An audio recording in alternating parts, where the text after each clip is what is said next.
How's everybody doing? And thanks for tuning in to Wicked Mornings, your number one source for construction and emergency safety strobe lighting equipment for cars, vans, buses, bicycles, tricycles, Super Duties, F-150s, Chevrolets, and the occasional Toyota. Yeah, this is a Toyota Land Cruiser, circa 2024 Toyota Land Cruiser for a good client of ours. And he just needed some construction lights. He is in the trades industry and needs to get on and off some projects safely. We didn't want to tear this car up. It's a very oddball car. We don't see these kind very much. Certainly nothing off the shelf made to fit it. I don't even know how many other 2024 Toyota Land Cruiser strobe light upfits are even on YouTube. Maybe I'm the only one. But anyways, what we did here is a simple amber four-corner package utilizing our Thin X LED in amber only.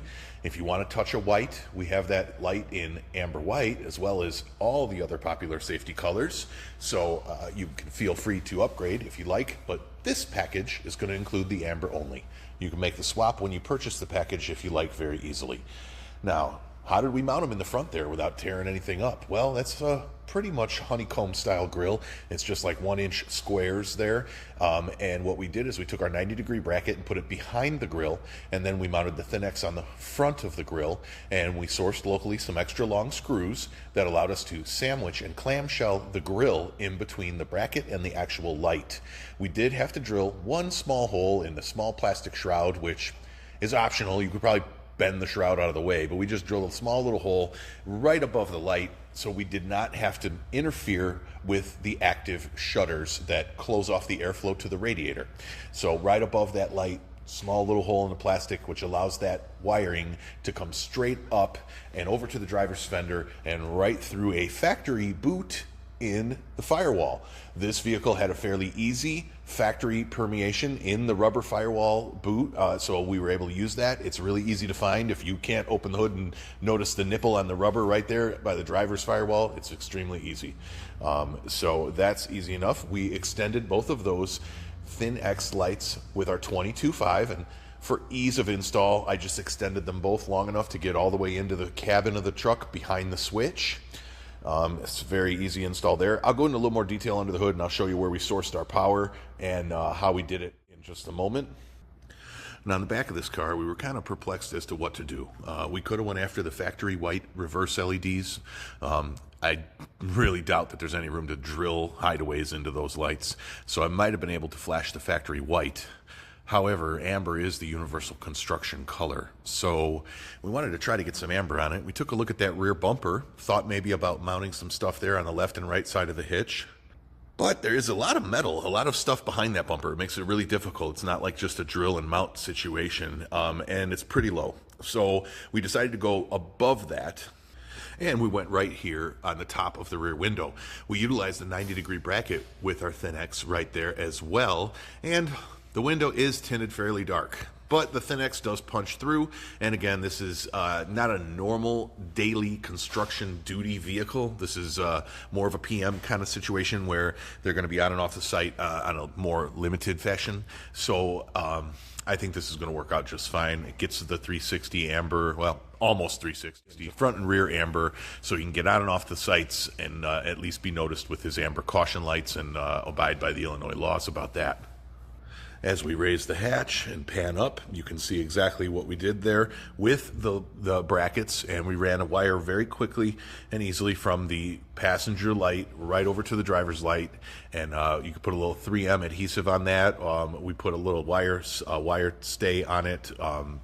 It's optional. You don't really need the wire stay, but we also dropped straight down and went underneath the headliner there with our wire going forward. Now, this wire, I'm just going to go ahead and spec at 18.5. It's very easy to go from one light to the other light and then just daisy chain right on down to the front of the car with your 18.5. So we'll do 30 feet of 18.5 for the back two lights here, and we're going to go ahead and do 30 feet of 22.5 for the front two lights. That makes that fairly easy. The brackets, you're going to get 4 brackets, 4 lights, of course, and that's how we mounted those. You just basically chase the wiring to, we came down like this and behind all these panels forward, and it's fairly easy to tuck the wiring forward and go down to the sill plate by the floor on the driver's side, rear and front seats area, and run it all the way forward, tucking it under the trim panels like that. That's how you get it from the back to the front. We threw a little split loom on it to make it pretty. That's optional, but that's how we did this install, and kept it as simple as we could. I also like how high these lights are. It's definitely a little bit better than being down there on the bumper. So although it's not the most bold display, it's nice and high and does exactly what it's supposed to do. And with a little less aggressive window tint in the back, it would certainly be brighter. So in here, not a lot of room for switches, not a lot of room to mount anything. These import cars are tight, I will tell you that. But you can mount a switch right there. And that's what we did, full illumination, or you don't need to go full illumination, but that's where we put it. It's nice, it's easy to get to. You can take this side panel off right here and get in there and access anything you need to.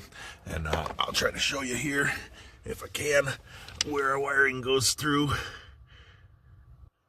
If it won't let me turn it on because my battery's dying. All right, well, it goes through the firewall boot there. It's very easy. And I apologize, my battery's dying right now, so it wouldn't let me turn that on. Pop that panel off to get to these lights. Very easy. Run the wiring this way. Here's where we got our power. There's a spare terminal in this box here. We just ran a little tiny notch for the wire. Came out with our waterproof fuse holder. And then, like I say, came through the factory grommet right there. So that's the underhood that you just need to know about. Very easy to do. And man, they jam a lot of stuff under this hood. Look at that thing. I don't even think you can see the ground. Woo-wee. I forgot to mention there's a stud, a bolt right on the fender there where you can get your ground. So you can use a little bit of the red and the black from the 18.5 to go from your battery to your switch and from the ground in, and you can do it that way. It's very easy. So this system will put together for you real quick in a kit, and hopefully this has explained everything that you need to know. If I missed anything, please let me know. And thanks again for tuning in to Wicked Mornings, featuring our 2024 Toyota Land Cruiser with a 4-corner amber warning system from our Thin X amber LEDs. You can buy this entire thing as a kit right through the description. Check out the links in the comments, and make sure to smash that like, subscribe, and leave us a comment if you're still watching. Thanks again.